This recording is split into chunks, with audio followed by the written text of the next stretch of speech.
Rebuild part 4 now. Okay, things have changed. The motor is finally fully mounted in, torqued in, everything's tight. Some things I've done already. Didn't video it because honestly it took me a while to figure it out. So I got most of the harness laid out. There is an upper frame bar that goes here that this will all zip tie to. Just got to get all the connections figured out, making sure I put dielectric grease on them all. Made sure to clean out the throttle bodies with some brake cleaner, because brake cleaner cleans everything, even if it is $4 a can. Got to get, I'd like to get the crossbar in. That's going to help. Need to get clutch side mounted. Do need to add coolant, but we got to get the radiator mounted in first since it is a rear mount. Just, it's now going to be the small stuff. I'm going to put the muffler back on. Trying to remember what all I want to do with it, but I'm just going to try to have to figure out as I go along. There really is no proper way to piece this back together, so just kind of a step by step. You just kind of go, and then you put something on, and then you forget what you put on.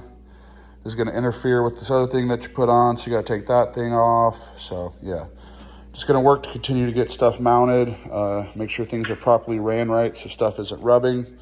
But in all honesty, don't have a whole lot left to do.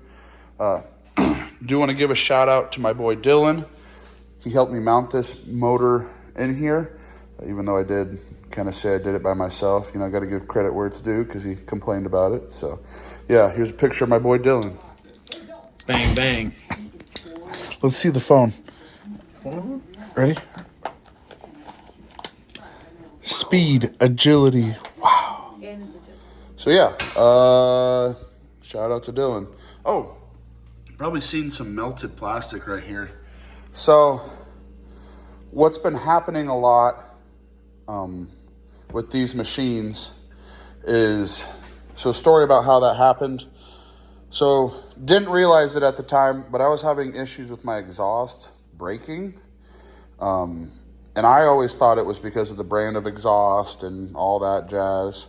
You know, it wasn't made properly. Well, come to find out over time, the motor bushings, which I've talked about a few times, motor and transmission bushings wear out pretty bad. Well, they need a flex point. So usually what happens is they break off at the header up there. And we were in a 12-hour race, and it continuously got louder and louder and louder until we broke the header completely clean off. But we were about 4 miles back from the track, so I had to drive it back, and it started to melt some plastic. Not really worried about it since we're going back to a factory exhaust, but just something to be conscious about. Probably going to start with cleaning the toolbox. It's looking a little raggedy. Easier to find stuff when it's all put away, so probably going to work on that first. Well, I was working on the machine, got the intake manifold all installed, the mount, the radiator, got everything ran properly, started filling it with coolant. And when I installed this coolant output flange, whatever you want to call it, I must have pinched the O-ring. It's over there, but so I gotta get a new O-ring for it tomorrow with the thermostat put in there and make sure that I don't pinch anything, which sucks because I wasted a gallon of coolant. But just get that fixed, then should maybe be able to fire it up. While I have time to wait, I decided that I should put all the new fenders on. So I'm gonna come up to the front. Sadly, this is my only hood, so I can't keep the hood to hang on the wall, but I think I'm gonna cut out the sticker and put it on the fridge. Maybe save Spencer's sticker, because yeah, it's Spencer. So just gonna do a time lapse of removing the stickers. I'm gonna remove the stickers while on the hood, because it's a lot easier. and then just start removing the fenders.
The front end is all together.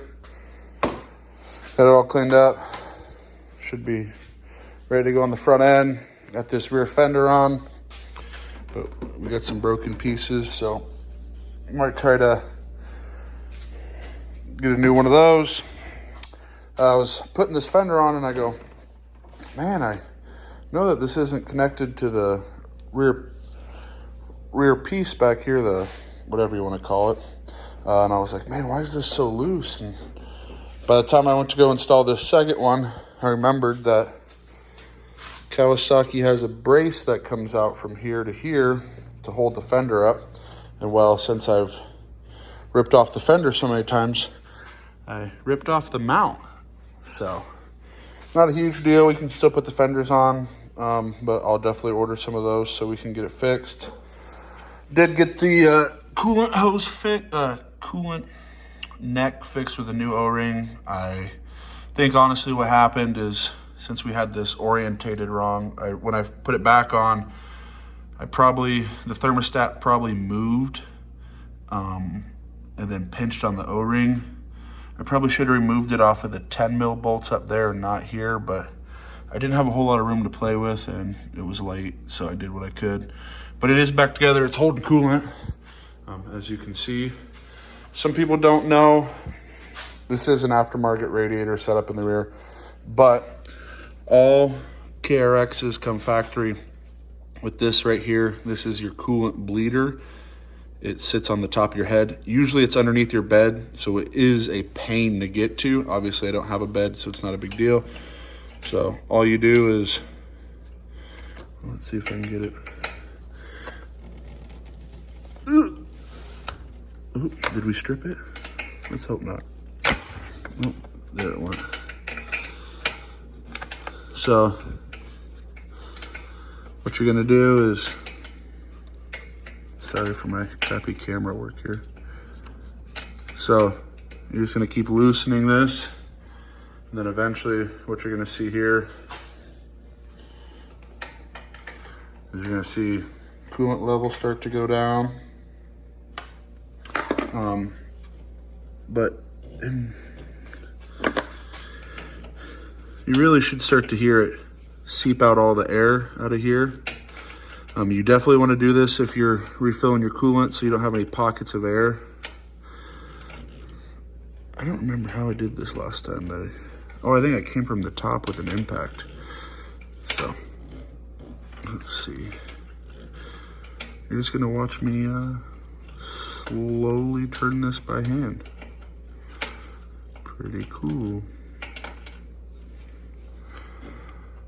Oh, there it goes. We'll see if we... Oh, I don't know. I can't hear any air yet.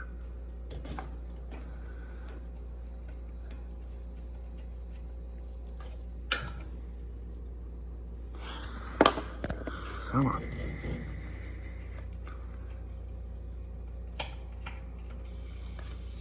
I don't know if you can hear that. That's all the air in the coolant system. And as you can see, It took coolant, and then what it's gonna start doing is pushing coolant. So now you just go back in and you tighten it up. Pretty quick and easy way to get the air out of the head of your cylinder head. It does help that my radiator sits above my engine, where originally the radiator is in the front, but same concept. You just break the bleeder open. Some people say you need to jack up the front of the machine to get it to bleed properly. I don't think you really need to, but so yeah, that's how you bleed the coolant system. So just gonna top it off, add some engine oil. Probably what I'll do is turn the engine over without the plug wires on. Maybe just try to get some oil circulating. Make sure everything's primed up, ready to go. Make sure the oil is circulated to the top of the head before we fire it. Probably just gonna fire it without the exhaust to make sure that everything's connected properly, then put the exhaust on it and hopefully do a few heat cycles on it tonight. So we'll see how it goes. Ignore my note, but that's how I remind myself of what I need. But here we're just gonna turn over and see what the engine sounds like.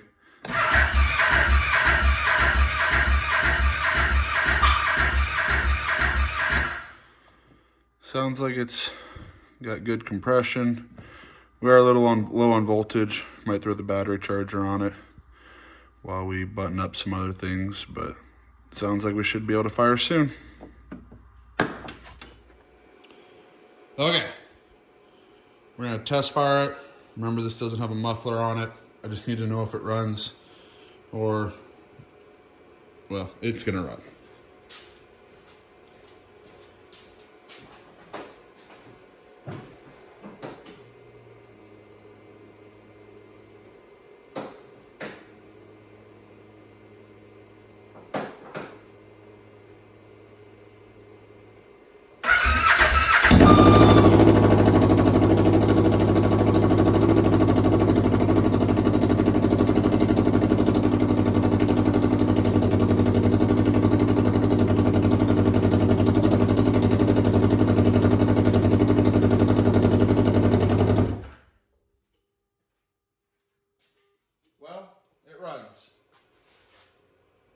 Now I can put the muffler on it and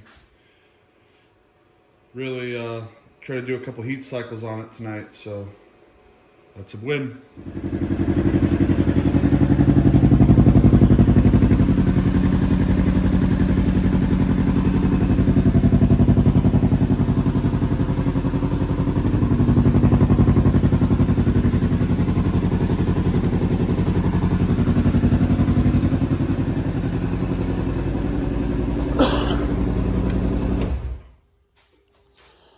Okay, so it's been running for about, I don't know, 2-3 minutes. I'm gonna let everything kind of settle for a second, double check fluids, top off the radiator, probably put the cap on the radiator. This is my super custom exhaust setup. Realized that I broke this exhaust mount down here, and with how heavy the factory exhaust is, I don't want to put it on, so this is what's going to work. This muffler is actually bent, so that's why it's turned sideways and held by this, but better than putting on my full system Trinity and not being able to hear myself think. So just going to let this sucker run for a while, continue to check fluids. Everything's looking good. Nothing too crazy. Just gonna check for leaks and such, and then once I feel like it's ready to go, get this side put on and really start hammering away on it. So that's what I got next. Okay, so I was editing my video in my super cool pink chair and realized that when I was putting everything back together back here, I skipped quite a bit of the videoing just because I wanted to get it done. So it's going to jump to me getting ready to fire it up. Going to do the first test drive. It drove this far, so we're doing pretty good. Got it up to temp, about 170. Fans kicked on already once. Just been varying RPMs. Got the factory exhaust put back on. Missing a bracket, but we'll get that ordered. Right now it's on the 30s on mismatched wheels, but sorry, it's like 20 degrees outside right now. But it is on all four wheels. Got some sweet Tiger lights up front. Yeah, so we're just gonna go for the first test drive. Just do a bunch of varying RPM, and then maybe bring it back inside, let it cool down once again. Then probably just load it on the trailer. So, yeah. Well, I missed a step. Well, a couple of steps. I was running late on time and trying to get this thing done and had some issues. So I didn't film the going back together. And let me tell you, there was lots of issues. Right off the bat, got all this side put together, finished up, put the, missing this bracket. So not a big deal. It's got the front and the bottom, which is pretty solid, but we'll get that back one put on. Coming over here, clutch system was really giving me some issues. So, put the clutch all on, belt on, got it all the way put down. It was running fine in neutral. Did notice that the clutch wasn't really sitting idle like it should, but just thought, man, maybe it's because everything's all tight and needs to get, revved up. I don't know, broken, whatever you want to call it. So put it on all four wheels, put it on the jack stand, off the jack stands, and went to go put it in gear, and it lunged. So called my friend over at Brute Performance, James, and he helped me diagnose it between what the real issue was. Thought it was maybe in the primary because it was my old one. Maybe it was worn out. Maybe I had something wrong. Pulled it all apart. Ended up noticing that the centrifugal wasn't working properly. So what it ended up being was the one-way bearing on the inside was installed backwards.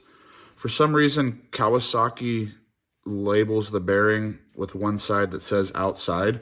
So you would probably think that it's the outside, you want that side to face this way.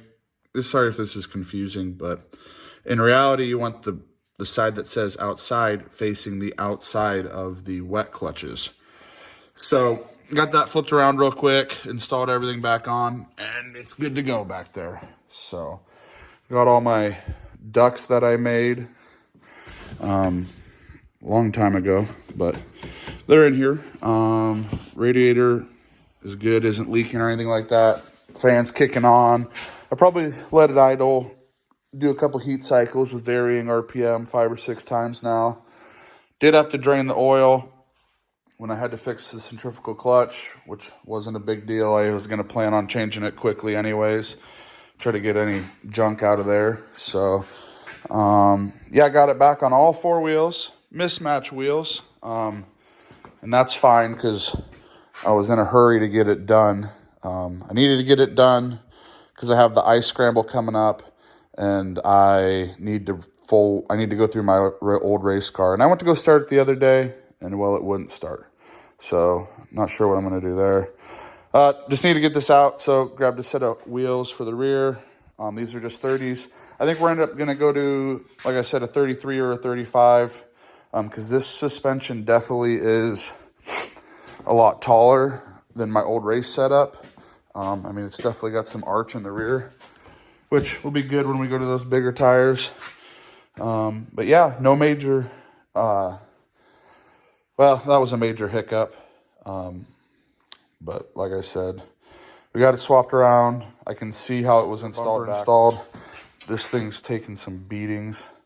But yeah, coolant levels still good. I don't know why, but that's probably mixed coolant. But for some reason, it looks really pail. Yep. So everything over here looks good. Yeah,